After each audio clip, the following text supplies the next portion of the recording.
नमस्कार दोस्तों, मैं विनोद कुमार फिर से स्वागत करता हूं आप सभी का आपके अपने यूट्यूब चैनल सीखो इंडिया क्लासेस में। अपन आज बेसिक से बात करें तो पर्यावरण के बारे में बात करेंगे। पर्यावरण या एनवायरमेंट। तो बेसिक से देखें तो एनवायरमेंट एक सा सब्जेक्ट है या पर्यावरण एक सा सब्जेक्ट है जो कॉम्पिटेटिव एग्जाम में आजकल बहुत से क्वेश्चन पूछे जा रहे हैं। अगर मैं बात करूं तो पर्यावरण बेसिक से होता क्या है, तो पर्यावरण की परिभाषा के बारे में अपन बात करें तो वे सामाजिक, सांस्कृतिक और भौतिक परिस्थितियां जिससे एकल मानव या पूरा मानव समुदाय प्रत्यक्ष या अप्रत्यक्ष रूप से प्रभावित होता है, क्या कहलाता है? पर्यावरण कहलाता है। या फिर अपन बात करें दूसरे शब्दों में कि अपन ने इसका संधि विच्छेद करें तो परि प्लस आवरण क्या कहलाता है? पर्यावरण कहलाता है। ठीक है। लेकिन इसके अलावा अगर मैं बात करूं कि पर्यावरण में बेसिक से आता क्या है, तो ये एक साइंस का टॉपिक भी है और ज्योग्राफी का भी टॉपिक है। इसी से बेसिक से आजकल कॉम्पिटेटिव एग्जाम में क्वेश्चन पूछे जा रहे हैं। तो मैं बात करूं कि पर्यावरण बेसिक से होता क्या है, तो हमारे चारों ओर के आवरण को, परि प्लस आवरण, चारों ओर के आवरण को क्या कहते हैं? पर्यावरण कहते हैं।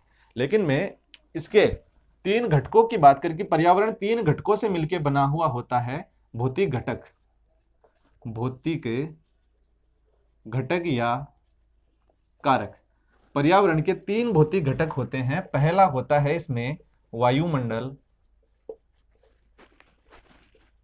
दूसरा होता है इसमें जलमंडल,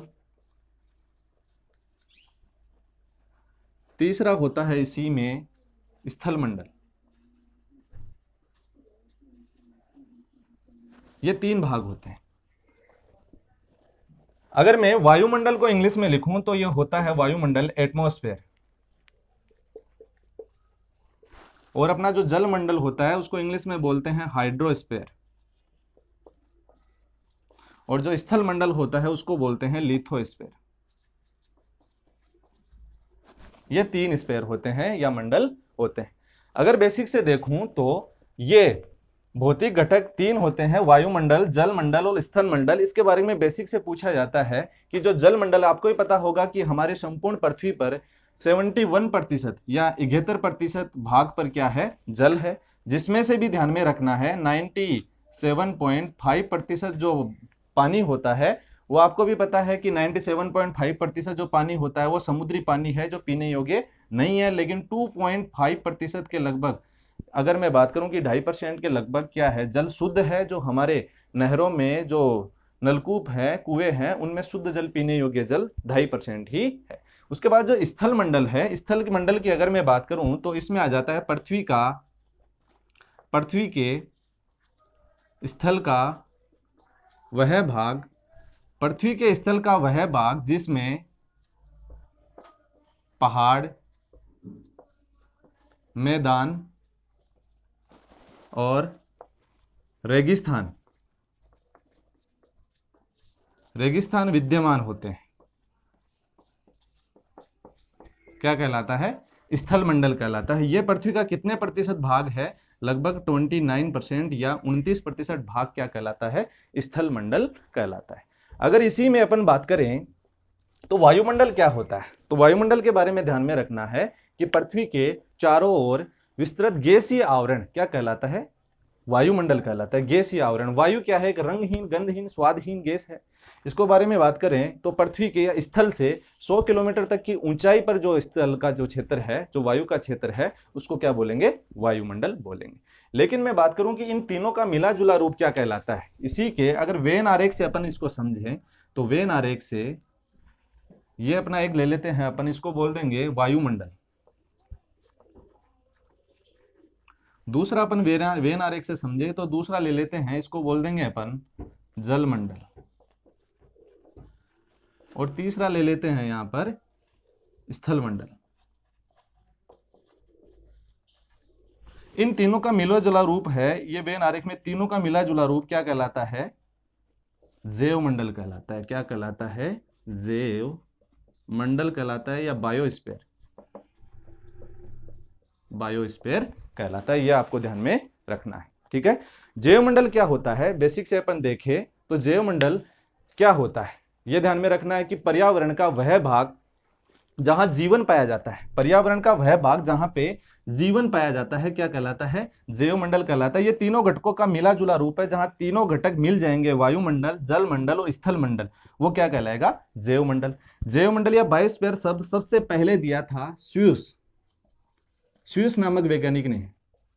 स्यूस नामक वैज्ञानिक ने सबसे पहले जैवमंडल शब्द दिया, यह आपको ध्यान में रखना है।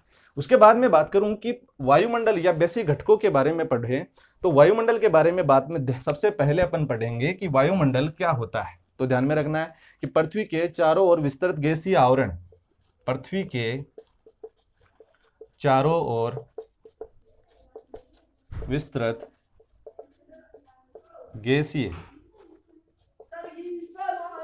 गैसीय आवरण क्या कहलाता है?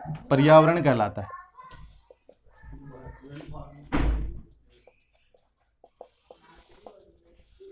उसके बाद दूसरा ध्यान में रखना है कि पृथ्वी का जो स्थल है, स्थल से 100 किलोमीटर तक की ऊंचाई का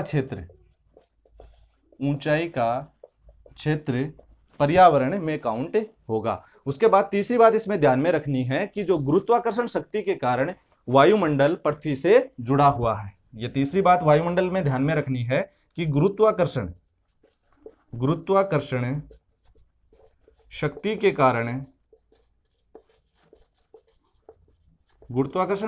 कारण वायुमंडल पृथ्वी से जुड़ा हुआ है। गुरुत्वाकर्षण शक्ति के कारण वायुमंडल पृथ्वी से जुड़ा हुआ है। और चौथी बात ध्यान में रखनी है इसी में, इसके बिना सजीवों के जीवन की कल्पना भी नहीं की जा सकती। इसके बिना, वायुमंडल के बिना सजीवों के जीवन की कल्पना भी नहीं की जा सकती। ये चौथी बात ध्यान में रखनी है।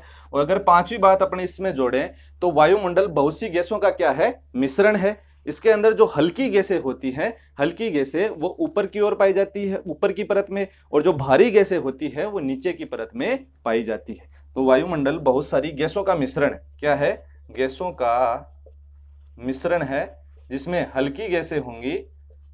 हल्की गैसें कहां पाई जाएगी? ऊंचाई पर। और जो भारी गैसें होती हैं वो कहां पे पाई जाएगी?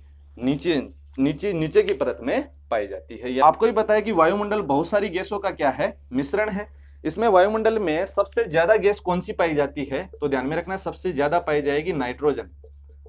नाइट्रोजन का कितना प्रतिशत होगा? लगभग 78% के लगभग क्या आती है? नाइट्रोजन आती है। उसके बाद दूसरी जो गैस है वो कौन सी हो जाएगी? दूसरी गैस पाई जाती है ऑक्सीजन।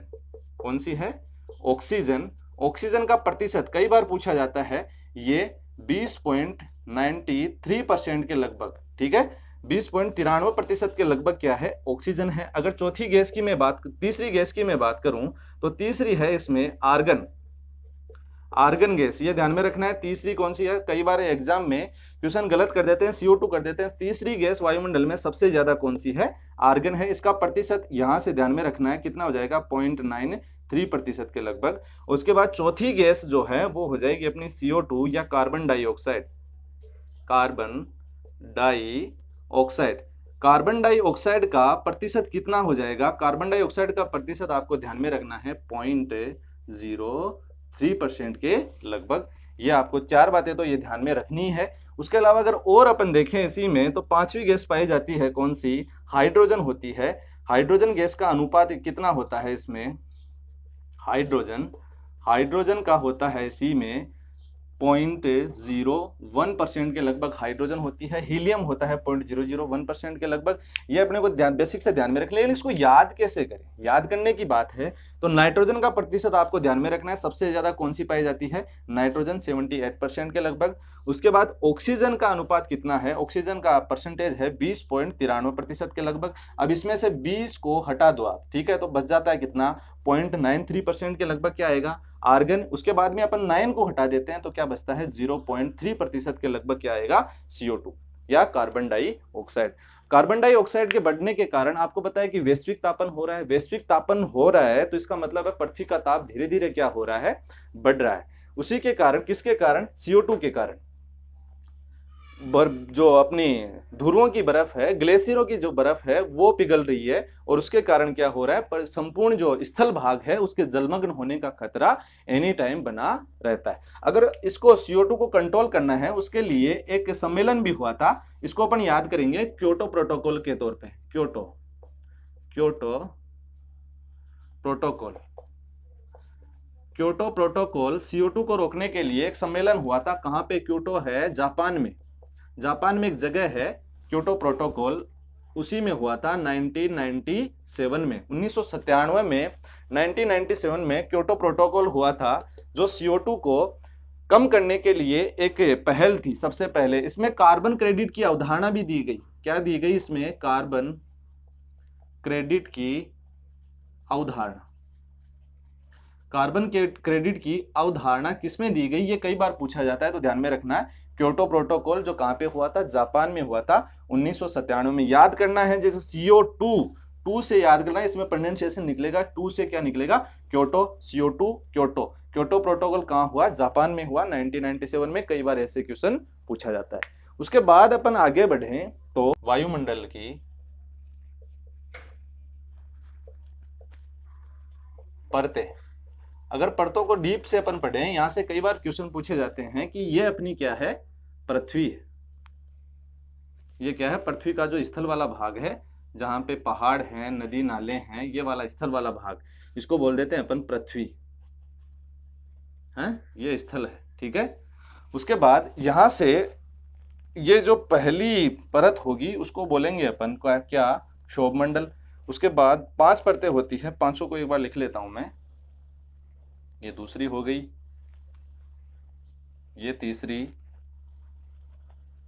ये चौथी, और ऊपर की जो बच जाएगी वो आ जाएगी इसमें, है ना। क्योंकि सबसे पहली जो परत होती है उसको बोलते हैं अपन क्षोभ मंडल। दूसरी परत है उसको बोलेंगे अपन समताप मंडल। तीसरी जो परत है उसको बोलेंगे अपन मध्य मंडल। चौथी परत है उसको बोलेंगे अपन क्या? आयन मंडल। और जो 5वीं परत है उसको क्या बोलेंगे अपन? बहिर्मंडल। ये 5 परतें होती है। पहली क्षोभ मंडल, दूसरी समताप मंडल, तीसरी मध्य मंडल, चौथी आयन मंडल और 5वीं बहिर्मंडल। लेकिन एग्जाम में यहां से क्वेश्चन नहीं पूछता, वो एग्जाम में इसको इंग्लिश में नाम देगा। क्षोभ मंडल को क्या बोलते हैं? ट्रोपोस्फेयर। ट्रोपोस्फेयर इसका दूसरा नाम है। उसके बाद जो समताप मंडल है उसको बोलते हैं स्ट्रेटो। स्ट्रेटोस्फेयर किसका है? समताप मंडल का। मध्य मंडल है उसको बोलते हैं मीजोस्फेयर। और जो आयन मंडल है उसको क्या बोलेंगे अपन? आयनोस्फेयर।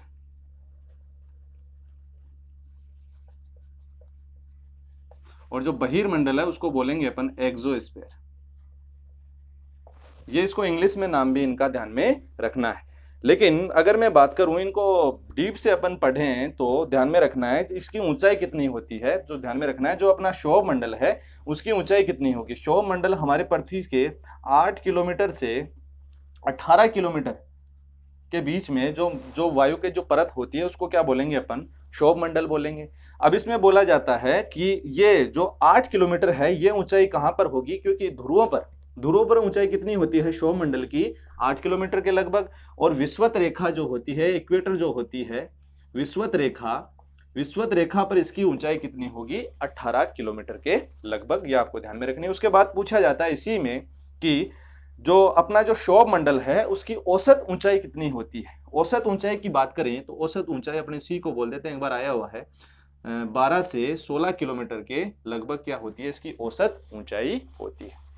उसके बाद जितनी भी मौसमी घटनाएं हैं, जैसे मान लो ये अपना बादल बन रहा है, बादलों का बनना, बारिश का बरसना, बिजली का कड़कना, ये सारी की सारी ये घटनाएं किसमें हो जाती है? क्षोभ मंडल में हो जाती है। अगर इसी में आगे मैं बात करूं तो जो क्षोभ मंडल है इसकी जो ऊंचाई है, ये ध्यान में रखना है, गर्मियों में इसकी ऊंचाई क्या हो जाएगी? बढ़ जाएगी, और जो सर्दियां जो होती है, सर्दियों में क्षोभ मंडल की ऊंचाई घट जाती है, क्योंकि मैंने पहले भी बताया था कि जितने भी जो गैसें होती हैं वो गर्म होके हल्की होके क्या करेगी, ऊपर उठेंगी। उसके कारण जो क्षोभ मंडल है उसकी ऊंचाई गर्मियों में बढ़ जाती है, जबकि सर्दियों में घट जाती है। ये आपको ध्यान में रखना है। उसके बाद ये इसी के कारण इसको संवहन मंडल भी, क्षोभ मंडल का दूसरा नाम क्या है, संवहन, संवहन मंडल भी इसको कहते हैं। ठीक है। उसके बाद जो समताप मंडल है, समताप मंडल में ध्यान में रखना है टेम्परेचर हमेशा समान होता है 4 डिग्री सेंटीग्रेड के लगभग, और इसमें वायुयान वगैरह उड़ते हैं। जैसे मान लो ये वायुयान है, ये वायुयान वगैरह किस में उड़ते हैं ये पूछा जाता है। वायुयानों के लिए ये एरोप्लेन, एरोप्लेन है, ये किस में उड़ती है, तो ये ध्यान में रखना है समताप मंडल में उड़ती है, क्योंकि यही उनके लिए अनुकूल है, इसमें मौसमी घटनाएं कोई भी नहीं होती।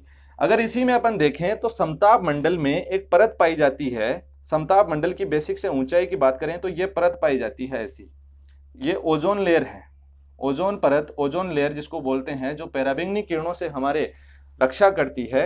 ये इसकी ऊंचाई होती है 18 किलोमीटर से 35 किलोमीटर के लगभग, 18 से 35 किलोमीटर के लगभग ओजोन लेयर पाई जाती है, ओजोन परत पाई जाती है। इसको अपन डीप में आगे पढ़ेंगे, लेकिन इसका जो समताप मंडल है इसका क्राइटेरिया ये 18 किलोमीटर से शुरू होगी, लेकिन ये अंत कहां तक होती है, 50 किलोमीटर के लगभग क्या आती है अपना समताप मंडल। उसके बाद जो मध्य मंडल है, मध्य मंडल की ऊंचाई होगी 50 किलोमीटर से लेकर 80 किलोमीटर का जो क्षेत्र है वो क्या कहलाएगा, मध्य मंडल। और उसके बाद जो आयन मंडल है, आयन मंडल का जो क्षेत्र है वो कहलाएगा 80 किलोमीटर से लेकर 640 किलोमीटर के बीच का जो क्षेत्र है वो क्या कहलाएगा, आयन मंडल। और 640 किलोमीटर से ऊपर का जो भी क्षेत्र है वो क्या हो जाएगा, बहिर्मंडल। इसका कोई भी अभी तक फिक्स ज्ञात नहीं है कि अंतिम ऊंचाई इसकी कितनी है, अनंत तक इसको अपन मान सकते हैं।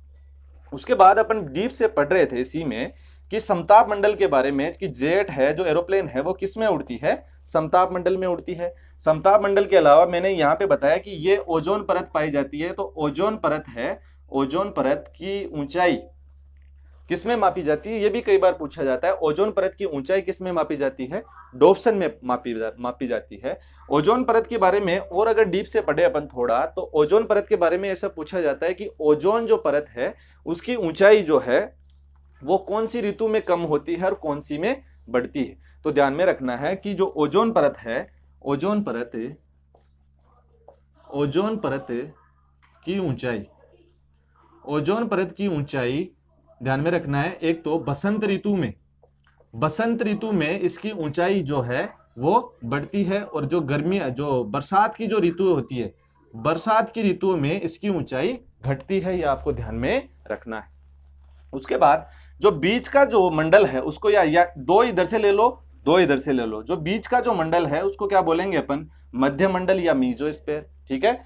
मीजोस्फीयर की बात करें तो इसमें आता है जो उल्काएं जो होती है, उल्का, उल्काएं, उल्काएं जो होती है, जैसे अपन टूटता हुआ तारा भी कहते हैं कि पृथ्वी का या पृथ्वी के अंतरिक्ष में कोई पिंड है वो पृथ्वी की ओर बढ़ रहा है, तो वो अपने को वायुमंडल के घर्षण के कारण जलता हुआ सा दिखता है, वो क्या है, उल्काएं हैं। ये उल्काएं किसमें, किसके कारण नष्ट हो जाती है, मध्य मंडल में नष्ट हो जाती है। और इसमें जो मध्य मंडल है उसका टेम्परेचर कितना होता है, -100 डिग्री सेंटीग्रेड के लगभग होता है, ये आपको ध्यान में रखना है। और जो आयन मंडल है, आयन मंडल की बात करें तो इसमें आयन पाया जाता है, धनायन और ऋणायन का मिक्सअप होता है इसमें। तो इसमें आयन होने के कारण, जैसे मान लो कि पृथ्वी पर, पृथ्वी से अगर कोई रेडियो संकेत अपने को अंतरिक्ष में भेजते हैं, तो पृथ्वी का जो भेजा हुआ संकेत है वो कहां से टकराकर वापस आएंगे, ये आयन मंडल है, आयन मंडल से टकराकर वापस आएंगे, क्योंकि आयनों की क्या है, एक लेयर है, एक परत है। जो पृथ्वी से भेजे गए रेडियो तरंगे या रेडियो तरंगे टकराकर, रेडियो तरंगे टकराकर वापस आती है। रेडियो तरंगे कहां से टकराकर वापस आती है, तो आयन मंडल से टकराकर वापस आती है। उसके बाद अगर बहिर्मंडल की मैं बात करूं तो 640 किलोमीटर से ऊपर का जो भी क्षेत्र बच जाता है वो किस में आता है, बहिर्मंडल में आता है। और बहिर्मंडल के बारे में ध्यान में रखना है, जितने भी अपने जो सैटेलाइट वगैरह होते हैं, सैटेलाइट वो किस में छोड़े जाते हैं, ये जो सैटेलाइट है ये किस में छोड़े जाते हैं, या स्पेस स्टेशन, ध्यान में रखना है, स्पेस स्टेशन, स्पेस स्टेशन या सैटेलाइट किसमें छोड़े जाते हैं? बहिर्मंडल में छोड़े जाते हैं। ये आपको सारी बातें ध्यान में रखनी है।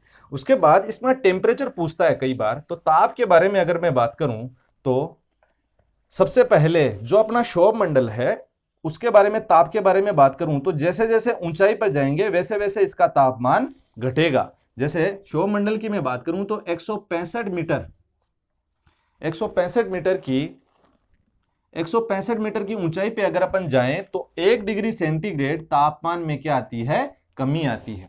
165 मीटर की ऊंचाई पे जाने पर 1 डिग्री सेंटीग्रेड तापमान में क्या आती है? कमी आती है। किसमें? क्षोभ मंडल में। लेकिन वैसे ही अपन देखिए, एक बार पूछा गया क्वेश्चन है कि 1 किलोमीटर की ऊंचाई पे जाएं तो क्षोभ मंडल में तापमान में कितनी कमी आएगी? तो ध्यान में रखना है अपने को 6.4%, 6.4 डिग्री सेंटीग्रेड या 6.5 डिग्री सेंटीग्रेड के लगभग तापमान में क्या आएगी? कमी आएगी। ये अपने को ध्यान में रखना है। ऐसे ही जैसे मान लो कि अपन ऊंचाई पे या पहाड़ों पे जैसे ही जाते हैं वहां पे तापमान कम होता है, वो इसी का कारण है क्योंकि क्षोभ मंडल में नीचे से ऊपर की ओर जैसे जैसे जाएंगे वैसे तापमान में क्या आती है? कमी आती है, घटता है। फिर जैसे अपने समताप मंडल में जाएं तो नीचे से ऊपर जाएंगे तो तापमान बढ़ेगा। वापस से इसमें जो आयन मंडल, जो मध्य मंडल है या मीजोस्फीयर है, उसमें ऊंचाई पे जाएंगे तो तापमान घटेगा और आयन मंडल में जैसे जैसे जाएंगे वैसे तापमान बढ़ेगा। तो सबसे पहले यहां से ध्यान में रखना है, याद कैसे करना है? पहले जो मंडल है क्षोभ मंडल, उसमें ऊंचाई पे जाएंगे तो तापमान घटेगा, फिर बढ़ेगा, फिर घटेगा, फिर बढ़ेगा और फिर बढ़ेगा। ध्यान में रखना है, घटेगा, बढ़ेगा, घटेगा, बढ़ेगा, ये घटेगा, ये बढ़ेगा, ये घटेगा, ये बढ़ेगा और फिर बढ़ेगा। ध्यान में रखना है, याद रह जाएगा। जो मध्य मंडल है उसका टेम्परेचर है वो 100 डिग्री सेंटीग्रेड के, -100 डिग्री सेंटीग्रेड के लगभग भी हो जाता है। उसके कारण जो उल्काएं हैं, जो वापस से जो अंतरिक्ष को जो पिंड है वहां टकरा के नीचे आएंगे तो वो नष्ट हो जाते हैं। वो किसके कारण होते हैं? तो ध्यान में रखना है अपने को, मध्य मंडल में होते हैं। उसके बाद एक दो बातें और बच जाती है कि ये कई बार पूछा गया है कि जो ओजोन परत के बारे में अपन पढ़ेंगे कि ओजोन परत का जो कौन सा प्रोटोकॉल के तहत ओजोन संरक्षण के लिए बात की गई। तो ध्यान में रखना है कि ओजोन संरक्षण के लिए बात की गई कौन से प्रोटोकॉल में? तो ध्यान के Montreal protocol, Montreal protocol, Montreal protocol है, उसमें ओजोन संरक्षण की बात की गई। ये मॉन्ट्रियल कहां पे है? ये कनाडा में है। कहां पे है? कनाडा में है। ये कब हुई थी बात? 1987 में, 1987 ईस्वी में मॉन्ट्रियल प्रोटोकॉल ओजोन संरक्षण के लिए। ऐसे का ऐसे पूछा जाता है, इसको याद करना है। ओजोन, ओ की ध्वनि निकल रही है तो यहां पे भी प्रोनाउंसिएशन में निकलेगी मो, मॉन्ट्रियल, ओ से मो।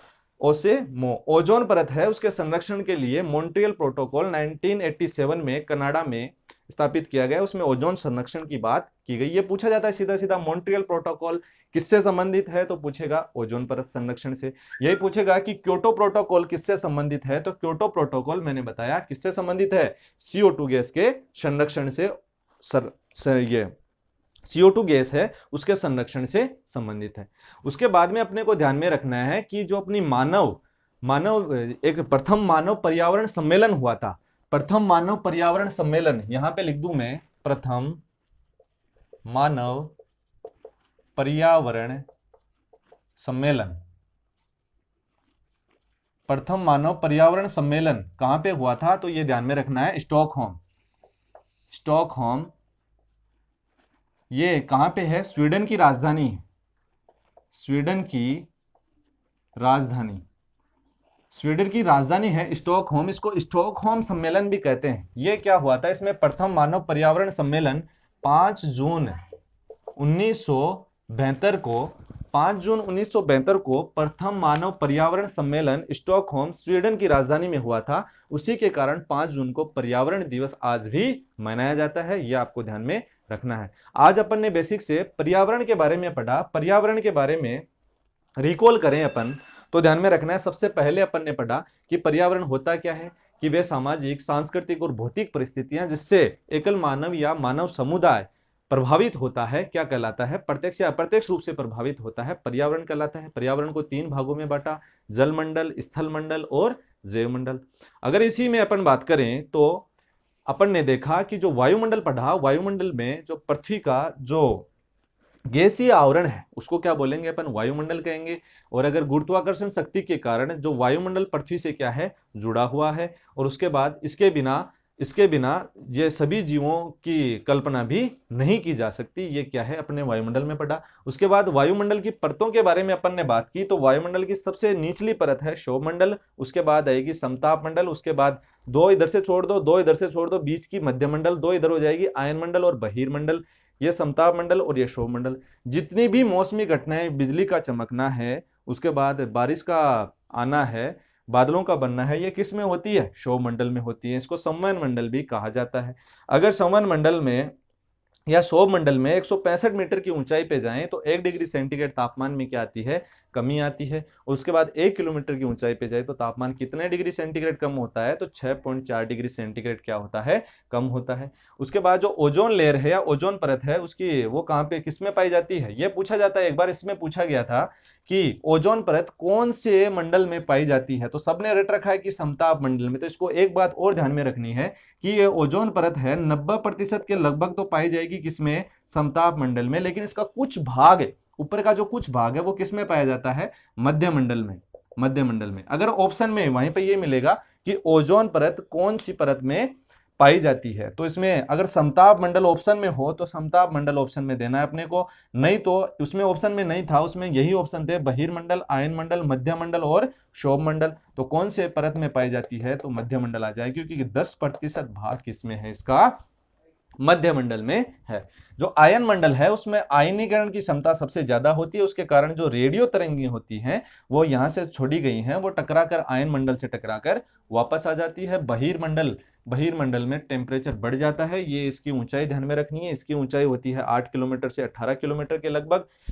क्या, कौन सा, क्षोभ मंडल, उसके बाद 18 से 50 के लगभग क्या है, समताप मंडल। उसके बाद अपना जो मध्य मंडल है उसकी ऊंचाई होती है 50 किलोमीटर से 80 किलोमीटर के लगभग। और अगर आयन मंडल की बात करें अपन, तो आयन मंडल है 80 से 640 किलोमीटर के लगभग, और 640 किलोमीटर के ऊपर का जो भी भाग है वो बच जाता है, वो किस में आएगा, बहिर्मंडल में आएगा। उसके बाद ये प्रथम मानव पर्यावरण सम्मेलन हुआ था कहां पे, स्टॉकहोम, स्वीडन की राजधानी है, वहां पे हुआ था, जिसमें पर्यावरण संरक्षण के बारे में बात की गई। और पहला जो पर्यावरण, विश्व पर्यावरण दिवस है 5 जून, इसी में घोषित किया गया था, उसी के कारण अपन 5 जून को आज पर्यावरण दिवस मनाते हैं। आगे अपन बात करेंगे नेक्स्ट क्लास में।